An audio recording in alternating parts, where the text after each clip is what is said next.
নারকেলের নাড়ু, মোয়া খেতে ভালো লাগে না এমন মানুষ হয়তো প্রদীপ দিয়ে খুঁজলেও পাওয়া যাবে না। নাড়ু খেতে কার না ভালো লাগে, বিশেষ করে কোজাগরী লক্ষ্মী পুজোর নাড়ু। বিশেষ করে এই কোজাগরী লক্ষ্মী পুজোতে আমাদের বাড়িতে বিভিন্ন ধরনের পিঠে, নারকেলের নাড়ু, মোয়া, পায়েস, পুলি এসব মা বানিয়ে থাকে।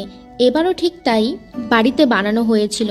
আর প্রতিবারের মতন এবারও আমি মায়ের পাশে বসে বসে সেই নাড়ু মোয়াগুলো বানানো দেখছিলাম। আমি নিজে বানাতে পারি, কিন্তু এই কোজাগরী লক্ষ্মী পুজোর নাড়ু মোয়া যখন মা বানায় সেটা আমার পাশে বসে দেখতে ভীষণ ভালো লাগে।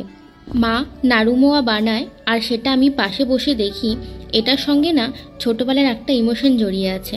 মা যখন এভাবে নাড়ু মোয়া বানাতো আমি পাশে বসে দেখতাম, আর সেগুলো সব বানানোর পর আলাদা করে রেখে দিয়ে আমার জন্য আলাদা করে মা প্রতি বছর নাড়ু মোয়া এসব বানিয়ে দেয়।